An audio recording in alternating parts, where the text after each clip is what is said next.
میں تشریف فرما ہوئے استاذی و استاذ العلماء والفضلاء آبشار علم و حکمت حضرت علامہ پروفیسر ڈاکٹر محمد ظفر اقبال جلالی صاحب ناظم اعلیٰ جامعہ اسلام آباد استاذ المکرم کو بزم غوثیہ سلطانیہ پاکستان کے پلیٹ فارم پہ خوش آمدید پیش کرتا ہوں۔ جمیع مشائخ اعظام علماء کرام، اللہ تعالیٰ آپ کو مزید برکات سے مزید رحمتوں سے مالا مال فرمائے۔ اور میں قبلہ استادی المکرم سے یہ گزارش کروں گا، آپ تشریف لائیں گے آج کی اس تاریخ ساز فقید المثال حق باہو کانفرنس بسلسلہ جلسہ دستار فضیلت میں اپنی محبتوں اور اپنے پیار سے ہم سب کی حوصلہ افزائی فرماتے ہوئے آپ تشریف فرما ہوں گے۔ نعروں کی گونج میں استقبال کیجیے گا عظیم عالم دین، عظیم آستانہ سے فیض یافتہ اور ہزاروں سینوں تک علم حدیث علم قرآن کا نور پہنچانے والے نعرہ تکبیر، نعرہ رسالت، نعرہ تحقیق، نعرہ حیدری، نعرہ غوثیہ، نعرہ سلطانیہ، بزم غوثیہ سلطانیہ پاکستان۔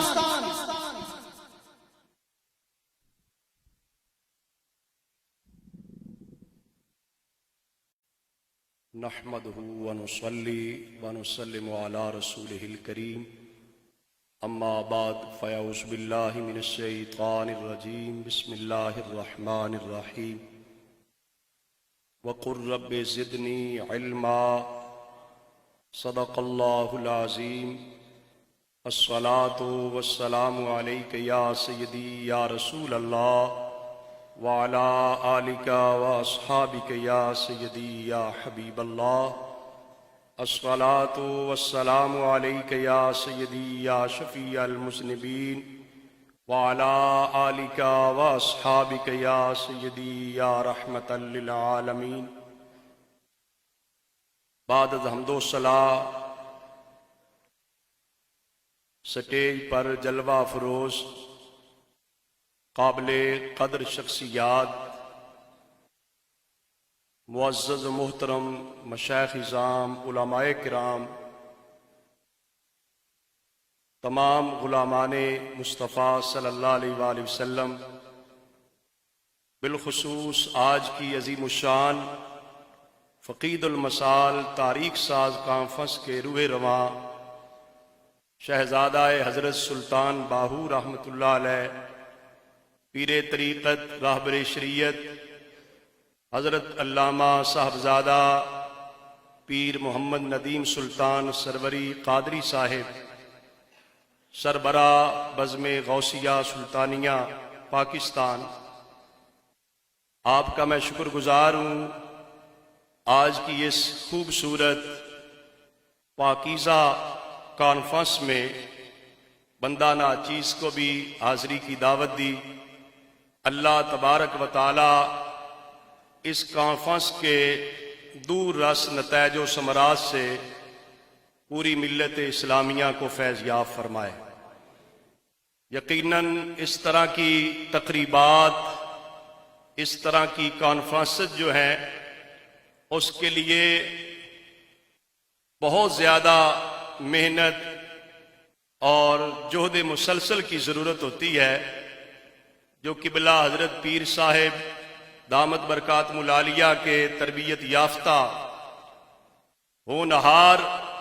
علماء کرام نے، عشاق نے بڑی محنت کر کے اس کانفرنس کو سجایا۔ اللہ تبارک و تعالی ان کی اس خدمت عظیمہ کو اپنی بارگاہ میں شرف قبولیت عطا فرمائے۔ اور یہ مرکز جو تعلیم قرآن و سنت کا ایک مرکز ہے، رشد و ہدایت کا ایک منبع اور سرچشمہ ہے، جو حضرت سیدہ کائنات حضور نبی کریم صلی اللہ علیہ وآلہ وسلم کی لخت جگر نور نظر حضرت سیدہ طیبہ طاہرہ فاطمہ زہرا سیدہ خاتون جنت رضی اللہ عنہا کے عظیم اور مبارک نام سے منسوب ہے۔ اللہ تعالیٰ آپ کے فیضان سے ہم سب کو مالا مال فرمائے۔ چونکہ یہاں پر جلسہ دستار فضیلت بھی ہے،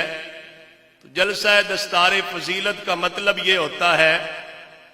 کہ جس درسگاہ سے، دانشگاہ سے لوگ علم حاصل کر کے تیار ہوتے ہیں، جو ایک علمی اور دینی پیداوار جہاں سے نکلتی ہے، وہاں پر جلسہ دستار فضیلت ہوا کرتے ہیں۔ تو اس درسگاہ پر یہ جلسہ دستار فضیلت کا ہونا اس بات کی ایک دلیل ہے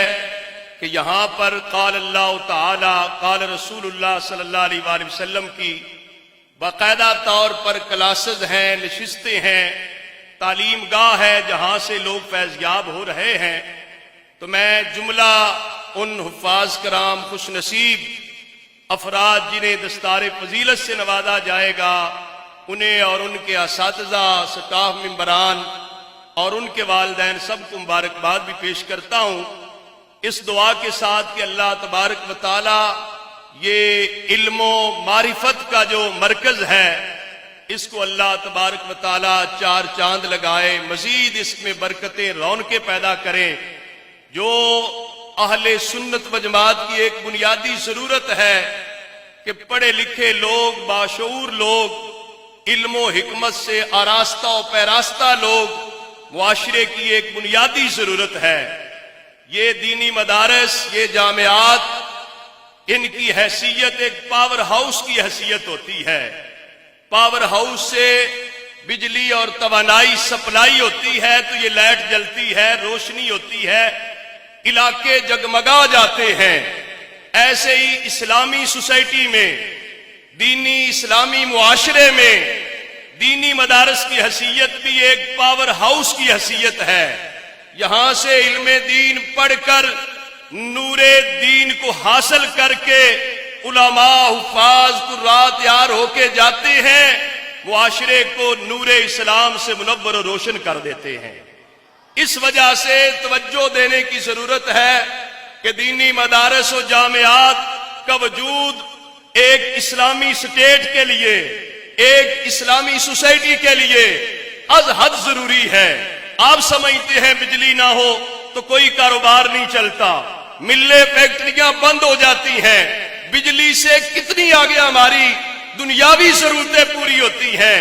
تو یوں ہی دین اسلام کی یہ سپلائی اور توانائی، اللہ نہ کرے اگر اس میں کوئی کمزوری پڑتی ہے، آگے اسلامی ملک کا حال بھی اسی طرح تباہ و برباد ہوتا ہے، اسلامی معاشرہ بھی آگے نہیں بڑھ سکتا۔ اس وجہ سے ان دینی مدارس و جامعات کا وجود جو ہے اللہ تعالیٰ کی بہت بڑی نعمت ہوتی ہے۔ اور پھر علم دین پڑھنے پڑھانے والوں کو بھی کبھی یہ نہیں سمجھنا چاہیے کہ شاید ہم نے ایک مرحلہ طے کر لیا تو اس سے آگے کو مرحلے نہیں ہیں، آگے بہت بڑے مرحلے ہوتے ہیں۔ ایک مرحلے سے اگلا مرحلہ، اس سے اگلا مرحلہ، پھر اس سے اگلا مرحلہ۔ رب تعالیٰ نے قرآن مجید میں فرمایا وَقُلْ رَبِّ زِدْنِي عِلْمًا، اے پیارے حبیب علیہ السلام آپ یہ عرض کر دیں کہ اے میرے رب میرے علم میں اضافہ فرما۔ آقا حضور امام الاولین و آخرین، جن کو اللہ تبارک و تعالیٰ نے اولین و آخرین کا علم بھی عطا کر رکھا تھا، کائنات کے ذرہ ذرے کا علم رب تعالیٰ نے اپنے محبوب علیہ السلام کو عطا کیا، پھر بھی بارگاہ خداوندی سے یہ تقاضا کیا جا رہا ہے کہ محبوب آپ یہ دعا کریں۔ اس میں امام فخر الدین رازی رحمت اللہ علیہ اتنے بڑے مفسر قرآن ہیں،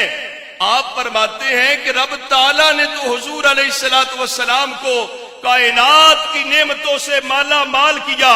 کائنات کے جو علوم ہیں، معارف ہیں، اللہ تعالیٰ نے عطا کر دیے۔ اس کے باوجود بھی یہ دعا کے لیے کہا جا رہا ہے رب زدنی علما، اے میرے رب میرے علم میں اضافہ فرما۔ امام فخر الدین رازی رحمت اللہ علیہ فرماتے ہیں ایمان کے بعد سب سے بڑی دولت کوئی ہے تو وہ علم دین کا حصول ہے، اس لیے کہ علم کے اندر جو اضافے کی دعا کا رب تعالیٰ نے اپنے محبوب علیہ السلام کو حکم دیا، یہ نبی کریم صلی اللہ علیہ وسلم کی امت کو تعلیم دینے کے لیے تھا کہ امت کو یہ عظمت اور یہ حقیقت آشکارا ہو جائے کہ سب سے بڑی دولت علم کی دولت ہے۔ علم کی دولت حاصل کر کے لوگ نکلیں گے، معاشرے کی راہبری اور رہنمائی کریں گے، معاشرے کی ضرورتیں سمجھیں گے، معاشی سیاسی سارے معاملات کے اندر علم نافع کا ہونا ضروری ہے۔ حضرت قبلہ سلطان العارفین سلطان باہو رحمت اللہ علیہ نے علم کی ہی ضرورت و اہمیت کو بیان کرتے فرمایا تھا، علم و باجے کرے فقیری،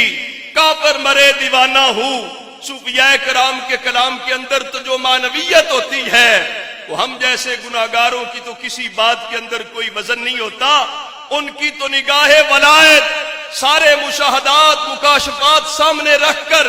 وہ سارے حقائق بیان کر رہے ہوتے ہیں۔ کہیں کسی صوفی کی کلام کے اندر یہ آتا ہے کہ جس کے اندر بظاہر یہ لگتا ہے کہ وہ علم کی تو کوئی مخالفت کر رہے ہیں، وہ علم کی مخالفت نہیں کر رہے ہوتے، وہ اس علم کی مخالفت کر رہے ہوتے ہیں جو دنیا کے حصول کے لیے ہو، جو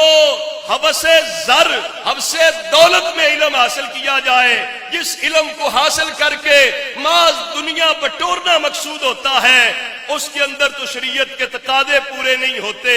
علم نافع جو ہے اس کی مخالفت ہرگز نہیں کرتے، اس کے تو حصول کی اہمیت پہ زور دیتے ہیں کہ اس علم کا حاصل کرنا کس قدر ضروری ہوتا ہے کہ اس کے حاصل کیے بغیر اگر کوئی فقیر بننے کا دعوے دار بن جائے اس کی فقیری بھی قابل قبول نہیں ہوتی، اس لیے کہ علم آگے رائے دکھاتا ہے، وہ نور ہے، روشنی دکھاتا ہے۔ تو لہذا یہ درسگاہیں دانشگاہیں ہمیں سبق دیتی ہیں، یہاں سے اپنے طلباء کو، اپنے فرزندان کو، اپنے متعلقین کو ان درسگاہ میں داخل کروایا جائے، بھیجا جائے، ان کو آگے اچھا علم پڑھایا جائے۔ میں یہ سمجھتا ہوں کہ دور حاضر میں قبلہ حضرت پیر ندیم سلطان صاحب قادری دامت برکاتہم العالیہ کا جو علمی ذوق ہے، علم کے ساتھ شغف ہے، نسل نو کی تیاری کا ایک درد ہے۔ باتیں کرنا تو آسان ہوتی ہیں لیکن ایک جماعت تیار کرنا اس کے لیے پوری زندگی لگ جاتی ہے۔ حضرت پیر صاحب نے نہ جانے کتنی درسگاہوں میں، دانشگاہوں میں اپنے مریدین ارادت مندوں کو علم کے حصول کے لیے بھیجا۔ مجھے تو یاد ہے میرے پاس درجنوں کی تعداد میں آپ کے مریدین آئے، اللہ کی مہربانی سے حافظ قاری عالم بن کے مفتی کورس کر کے نکلے ہیں۔ اس سے قبلہ حضرت پیر صاحب کی علم دوستی جو ہے وہ سمجھ آتی ہے، معاشرے کی طرف کو، معاشرے کی اصلاح کی درد سمجھ آتی ہے کہ معاشرے کے لیے رہنما تیار کرنا، زعماء تیار کرنا، معاشرے کی خدمت کرنا، ورنہ تو معاشرے کے لوگ بے لگام ہوتے ہیں، ان کو کسی نے گائیڈ لائن دینی ہوتی ہے، اس کے مطابق وہ کامیاب زندگی بسر کر سکتے ہیں۔ بہرحال علم دین کا حصول انتہائی اہم اور ضروری ہے، جو قبلہ حضرت سلطان العارفین سلطان باہو رحمت اللہ علیہ کی کلام میں اگر کسی جگہ پر علم کے حصول کے بارے میں وہ چیز نظر نہ آئے تو وہ خاص لوگوں کے لیے ہوتی ہے۔ ارباب فکر جانتے ہیں کہ جن پہ اللہ کا کرم ہو جاتا ہے ان کو پر ظاہری تلمس کی ضرورت پیش نہیں آتی۔ اللہ تعالیٰ نے حضرت سلطان باہو رحمت اللہ علیہ پہ جو کرم کیا وہ ان کا اپنا نصیب تھا، اپنا حصہ تھا، اس میں ظاہری علم کے حصول کی بظاہر نہیں ضرورت ہوتی، اس لیے کہ اللہ تعالیٰ کا فضل اور کرم خاص ہو رہا ہوتا ہے۔ جب رب تعالیٰ کا فضل ہو جائے، ذالک فضل اللہ یؤتیہ من یشاء، وہ رب اپنی مرضی سے عطا کرتا ہے جس پہ کرم کر دے۔ قبلہ حضرت سلطان باہو رحمت اللہ علیہ کو امت محمدیہ میں یہ مرتبہ اور مقام ملا کہ آپ کو ظاہری طور پر کسی کے سامنے زانوے تلمس کی ضرورت پیش نہیں آئی، رب تعالیٰ نے ان کا سینہ نور ایمان کے ساتھ، نور علم کے ساتھ ویسے ہی منور و روشن کر دیا تھا۔ تو بہرحال وقت کے دامن میں گنجائش نہیں ہے، بہت سارے علماء کرام شیخ نظام تشریف فرما ہیں، میں تو صرف آپ کی دعوت پر مبارکباد کے لیے حاضر ہوا کہ اتنا بڑا مرکز اور اتنی درسگاہ دانشگاہ جو ایک معاشرے کی بنیادی ضرورت پوری کر رہی ہے، یہ دیکھ کر دلی مسرت اور خوشی ہوئی۔ اللہ تبارک و تعالی حضرت پیر صاحب کا سایہ امت مسلمہ پہ دراز فرمائے، آپ کے فیض یافتگان مریدین علماء کرام جس طرح آگے محنت لگن کے ساتھ دین اسلام کی خدمت اور ترویج و اشاعت میں اپنا کردار ادا کر رہے ہیں، اللہ تعالیٰ ان کی کاوشوں کوششوں کو بارآمد فرمائے۔ آخر دعوانا ان الحمدللہ رب العالمین۔